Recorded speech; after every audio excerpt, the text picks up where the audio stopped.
Guwahati press ক্লাবত অসম আবৃত্তি আৰু সংস্কৃতি পৰিষদৰ সংবাদমেলত পৰিষদে জনোৱা মতে 7 আৰু 8 ডিচেম্বৰত দুদিনীয়া কাৰ্যসূচীৰে অসম আবৃত্তি মহোৎসৱ আৰু ৰাজ্যিক অভিৱৰ্তনৰ আয়োজন কৰা হৈছে। এই অনুষ্ঠানত যশস্বী অভিনেতা প্ৰয়াত কুলদা কুমাৰ ভট্টাচাৰ্যক মৰণোত্তৰভাৱে অসম আবৃত্তি গৌৰৱ বঁটা প্ৰদান কৰা হ'ব। অনুষ্ঠানত মন্ত্ৰী বিমল বৰা, বিধায়ক পদ্ম হাজৰিকা, পৃথ্বীৰাজ ৰাভা উপস্থিত থকাৰ কথা।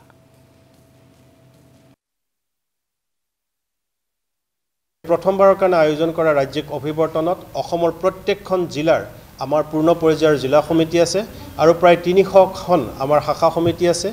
এই জিলা আৰু শাখাসমূহৰ পৰা প্ৰায় 400 প্ৰতিনিধিয়ে 8 তাৰিখে ৰাতিপুৱা 9:30 বজাত আহি তাতে উপস্থিত হ'ব আৰু আমাৰ জিলা প্ৰতিনিধিসকলৰ লগত আমাৰ প্ৰতিনিধি সভা হ'ব আৰু প্ৰতিনিধি সভাৰ পিছতে আমি অসম আবৃত্তি আৰু সংস্কৃতি পৰিষদে এইবাৰ প্ৰথমবাৰৰ কাৰণে আমি প্ৰৱৰ্তন কৰা অসম আবৃত্তি গৌৰৱ বঁটা কুলদা কুমাৰ ভট্টাচাৰ্যদেৱক আমি অৰ্পণ কৰিছিলোঁ। তেখেতৰ আৰু অসুখৰ কাৰণে তেখেতে আমাক সময়মতে বঁটা গ্ৰহণ কৰিব পৰা নাছিলে আৰু আমাক কৈছিলে যে গুৱাহাটীত এটা অনুষ্ঠান কৰি এই বঁটাটি গুৱাহাটীতে মোক অৰ্পণ কৰিবা, কিন্তু আমাৰ দুৰ্ভাগ্য তেখেত ইতিমধ্যে আমাৰ মাজৰ পৰা গুচি গৈছে আৰু সেই বঁটাটি আমি আমাৰ সাংস্কৃতিক মন্ত্ৰী অসমৰ সাংস্কৃতিক মন্ত্ৰী শ্ৰীযুত বিমল বৰাদেৱৰ হাতেৰে পৰহি দিনা অৰ্থাৎ 8 তাৰিখে তেখেতৰ পৰিয়াললৈ অৰ্পণ কৰা হ'ব অসম আবৃত্তি গৌৰৱ বঁটা।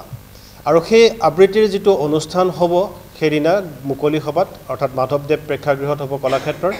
তাত দুপৰীয়া 2 বজাৰ পৰা আমাৰ মুকলি সভা হ'ব। তাত অসমৰ বিভিন্নজন বিশিষ্ট ব্যক্তিক আমি আবৃত্তি কৰিবৰ কাৰণে নিমন্ত্ৰণ জনাইছোঁ।